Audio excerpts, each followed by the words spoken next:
با آغاز موسم دعوت به ارتش در شبکه‌های اجتماعی شکایت از ابله و یا بازار بردن جوانان به ارتش زیاد نشر شده است. چون این حالت‌ها را دلربا صمد و حامی حقوق از سازمان جمعیتی دفتر آزادی‌های شهروندی در تاجیکستان تصدیق می‌کند. پیش از برنامه از دلربا صمد و پرسیدم که آیا می‌تواند در این باره مثال مشخص پیش آورد؟ تا هفتم اپریل ما یگان شکایت اوید به ابلاغ نگرفته بودیم، لیکن افسوس از هفتم اپریل این طرف حالا یک چند شکایت ها اوید ابلاغ شدن سربازان از جای استقامت، از جای تحصیل، از جای کار گرفته ایستاده ایم. این هم قریب که در همه منطقه های تاجیکستان است، در دوشنبه، خوجند، ختلون، سوخت، در همه منطقه هایش.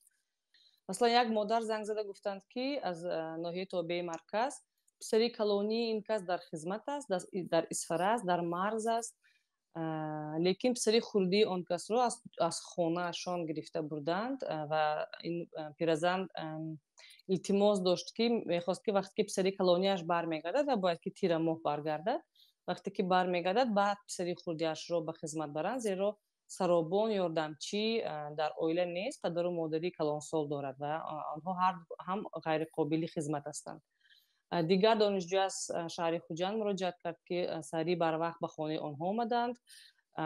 و دانشجو است، کورس 4 حال ختم نکرده است، لیکن طلب کرده شدند که به کمیسریت حربی رود و خیلی خواطر بود که ممکن است که در کمیسریت حربی فشار آورده مجبور کنند که و با خواهش خود، یعنی گویا که عریضه نیسته به خدمت رود، لیکن وای باید که ماه آینده امتحان‌های ختم کنی خود را سپارد. دیگر مراجعت ها از باغ شهر دوشنبه بود. بگو وقتی که پس از افطار یک گروه جوانان سیر و گشت میکردند، چند نفری آنها را داشته به کمیسریت حربی بردند. آنها دانشجو بودند، کمی فشار آوردند و فهمیدند که آنها دانشجو هستند، پس روی کردند. یعنی در همه شهرنامه‌ها در هر خیل شکل ها، با شکل های نو، با شکل های عنعنوی اینها دوام داده ایستادند. بعضی دانشجویان شکایت میکنند که نمایندگان کمیسریت های حربی آنها را به ارتش تشویق نموده وعده میدهند که در عوض دیپلم آنها را به طور اتوماتیک پیش از مهلت تقدیم خواهند کرد. از دلربا صمدова میپرسم که تا کجا این پیشنهاد قانونی است؟ جواب میدیم که قانونگذاری این را پیش بینی نکرده است، این وکالت کمیسریت های حربی را، و اگر دانشجویان با خواهش خود به خدمت حربی می رفته باشند، این خیلی خیلی خرسندی آور است. باید که حتما از پی آن شوند که دانشگاه را ختم کنند و امتحان آخرین خود را سپاریده لکه با فرمانی خارج شدن از دانشگاه و خدمت روند. چون که این خیلی مهم است. اگر آنها به این فرمان بعد خدمت روند نکنند، آنها حقوق خدمت کردن 12 ماه را ندارند، باید که 24 ماه خدمت نمایند. چند نفری آنها از ولایت سوخت علاقه ابلاغ شده به کمیسریت حربی آمده، همونجا پیش آنها مسئله گذاشته شد که آنها باید حقوق دارند که امکانیت دارند که پیش از مهلت سپارند و با خواهش خود روند و این دانشجویان طلب کردند که نماینده‌های دانشگاه اهل عالی آنها آمده یک مصلحت کنند و اگر در حقیقت کفالت دهند که پیش به خدمت روند و امتحان‌های خود را می‌سپارند در جایی در قسم حربی ایستاده، اون وقت راضی هستند و همین شفایی به خلاصه همشون مصلحت کرده به خلاصه آمدن که آنها رفتند.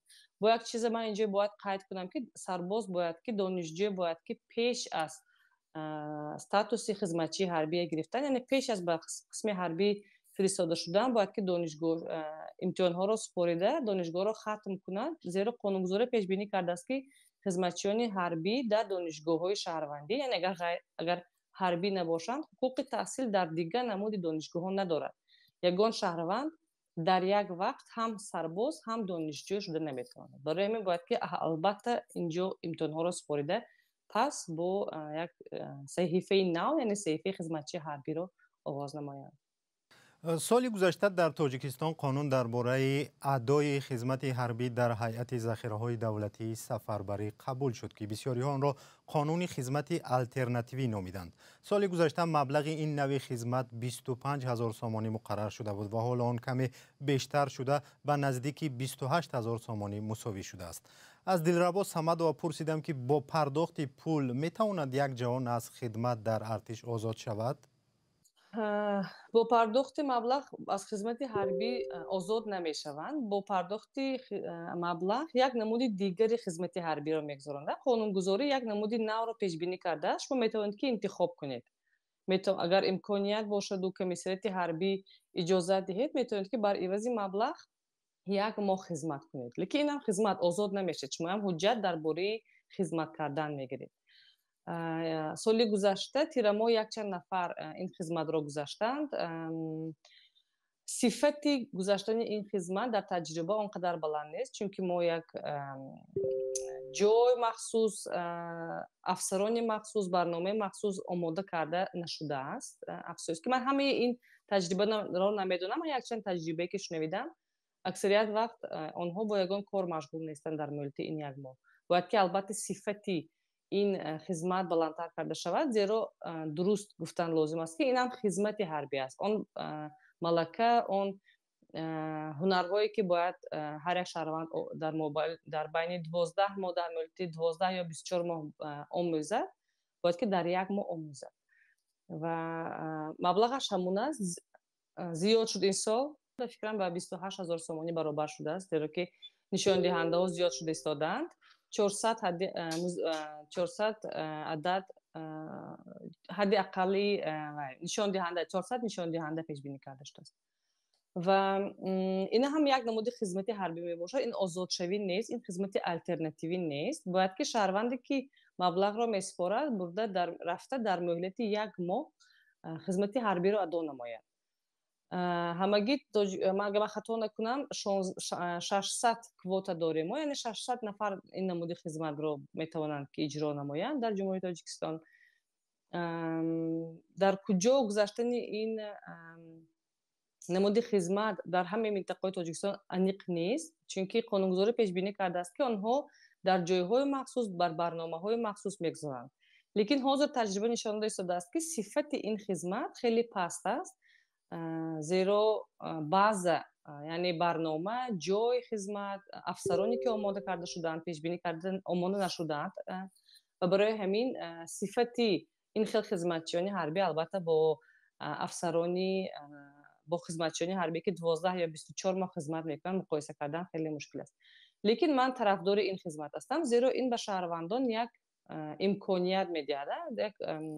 Метавонед ки шумо интихоб намоед. Як интихоби иловагӣ аст. Агар шумо имконият дошта бошед, метавонед ки бар ивази маблағ як моҳ хизмат кунед. Агар маблағ надошта бошед, албатта вазифаи худро, вазифаи ӯҳдадории конститутсионии худро дар муҳлати 12 ё 24 моҳ бояд ки буд кунед.